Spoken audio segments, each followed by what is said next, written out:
Région de Matam, département de Ranérou, commune de Dankadi. Dans la poursuite de ses missions de ciblage de bergerie, l'équipe du PEDEPS a rencontré les potentiels bénéficiaires. Le spécialiste des chaînes de valeur, lait et petits ruminants, explique l'objectif de la rencontre qui consiste à impliquer les populations en amont dans la mise en œuvre du projet. dañoo ne balaa ñuy tabax nañu waxtaan ak ñëpp ba suba bu ñu gisee ñuy toog ñoom seen bopp ñoo koy saytul tey boo toogee ñu ne la bokk nga si ñuy tànn ci pour ñoo war a bokk ci ngeen am ci mbaaru xar bi bés bu ñu la nee commencé nañ tabax yow di nga ko bàyyi xel nga ne ñëwoon nañ fi wax commencé nañ te lii su paree man am naa ci benn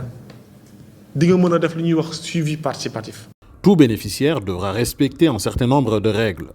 établies pour la bonne gestion de l'infrastructure. À défaut, il devra céder. suñ la joxee mbaar bi wanaa ni yow yaa ko moom wanaa ni an jëy dañ la ko jox pour nga liggéey tant que yaa ngi koy mën liggéey yaa ko moom soo demee ba mënatoo ci liggéey wala def nga loo xam ne tey ñun dañoo war a jëlaat mbaar bi dañ koy jël ñu jox ko keneen maanaam ci misaal tey buñ la ko joxee munoo ko jox sa rakk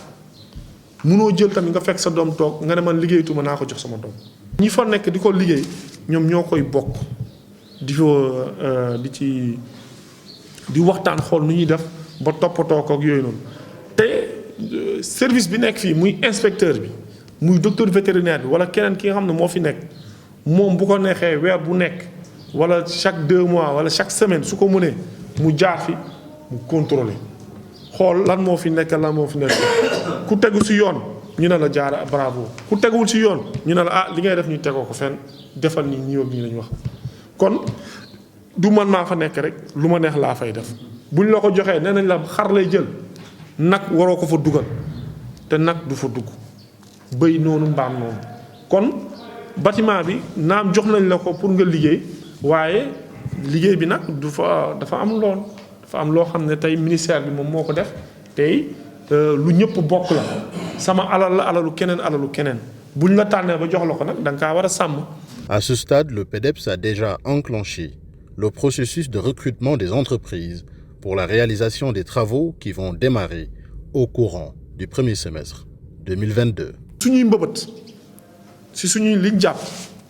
mbaar bi dinañ ko tabax pare ko balaa 2022 di jeex incha allahu rabbi balaa 2022 di jeex bëgg nañ ku nekk ñu yëkkati caabi bi ne la am sa caabi gi nii